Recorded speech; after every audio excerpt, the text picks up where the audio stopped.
먼저 정청래 당대표의 모두 발언이 있겠습니다. 지난 금요일 포천시 내촌면 수해 현장을 찾았습니다. 눈으로 직접 피해 현장을 보니 그 처참함이 이루 말할 수가 없었습니다. 산에 있는 통나무째 그냥 내려와서 다리를 막아서 그것이 댐처럼 역할을 해서 물이 역류해서 어느 조각가 선생님 집을 덮친 현장을 보았습니다. 포천을 비롯해 전국 곳곳이 수해로 인한 극심한 피해에 시달리고 있습니다. 행정안전부에 따르면 지난달 집중호우로 인한 피해액만 1조 848억 원에 달한다고 합니다. 그야말로 천문학적인 액수이자 최근 10년 중 최악의 피해입니다. 이제 기후위기는 피할 수 없는 현실이 되었습니다. 해를 거듭할수록 예측할 수 없는 강우와 커져가는 피해 앞에 원래대로 되돌리기만 하는 원상복구는 더 이상 근본적인 해결이 될 수 없다는 결론에 이르렀습니다. 이제 비로 인한 피해를 원천적으로 막을 수 있도록 복구가 좀 더 강화된 개념의 개선 복구를 추진해야 한다고 합니다. 더불어민주당은 근본적이고 완전한 수해 대책을 마련해 더 이상의 피해를 막을 수 있도록 최선을 다하겠습니다. 지금까지는 원상복구하면 되는 거 아니냐 이렇게 우리가 개념화되어 있었는데요. 현장의 목소리는 원상복구를 하면 기존의 기준이기 때문에 지금 극한 폭우가 오는 상황에서는 그것이 해결책이 될 수가 없고 보다 개선되고 확장된 개념의 개선 복구를 해야 된다. 그러려면 당연히 예산이 더 많이 투여되는데 그 특별한 대책에는 특별한 예산이 필요하지 않을까 그렇게 생각합니다. 오늘은 김대중 대통령 서거 16주기입니다. 어떠한 시련에도 쓰러지지 않았던 인동초 정신을 기억하며 16주기를 엄숙히 기립니다. 오늘의 대한민국은 김대중 대통령의 말씀과 정책 이외에 세워졌다고 해도 과언이 아닙니다.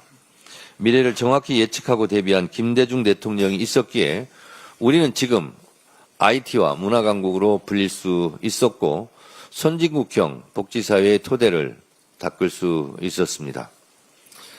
김대중 대통령 그러면 민주주의와 인권, 한반도 평화를 주로 기억하시는데 김대중 대통령 취임 이후에 지원을 하되 간섭을 하지 말라는 문화예술 정책에 대한 대전환으로 JSA, 웰컴 투 동막골 같은 영화가 나올 수 있었고 그래서 그때 만들어진 단어가 한류 단어입니다.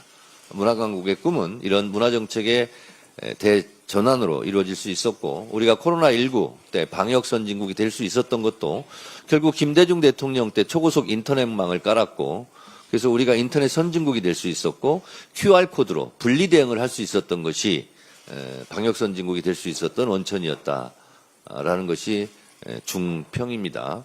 그래서 코로나 감염 경로 추적 능력이 대한민국이 1등이었다고 합니다. 그래서 그 결과 방역선진국이 되었다고 합니다. 그렇다면 김대중 대통령의 그 해안 통찰력이 결국 오늘의 문화강국과 IT강국 방역선진국이 될 수 있었던 출발이고 토대를 닦았다라고 생각합니다. 그런 김대중 대통령을 오늘 엄숙하게 기리는 그런 날입니다.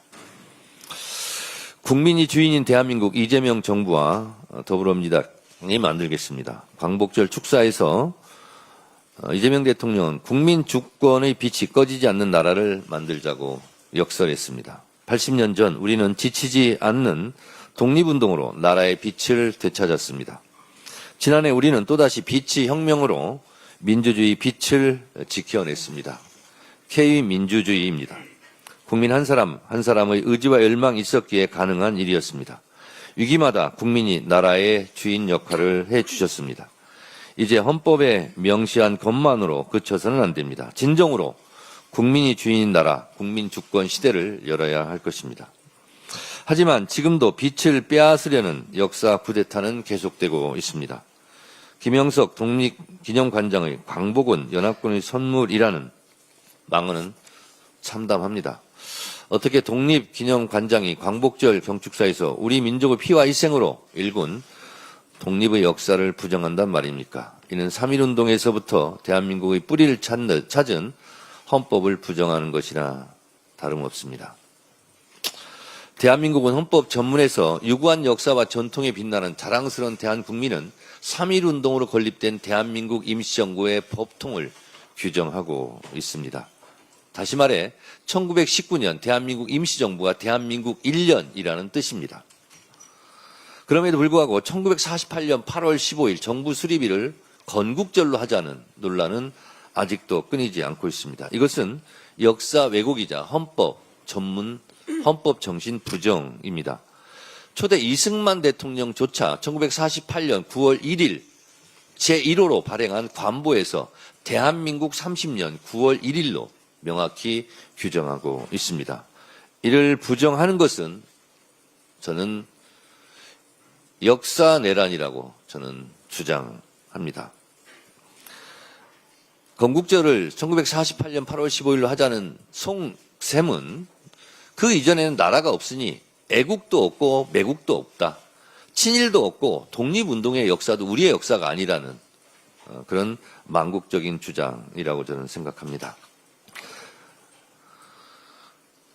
애국도 매국도 없고 친일 역사도 독립운동의 역사도 우리의 역사가 아니니 이를 지우자고 주장하는 것은 천만부당한 일이고 민주당은 이런 역사 내란 세력도 철저하게 척결해 가도록 하겠습니다. 내란의 완전한 종식, 반헌법 세력의 철저한 척결만이 비극의 역사를 되풀이하지 않는 길입니다. 이상입니다. 예, 30분 추모식 참석 때문에 발언을 간략하게 부탁드리겠습니다.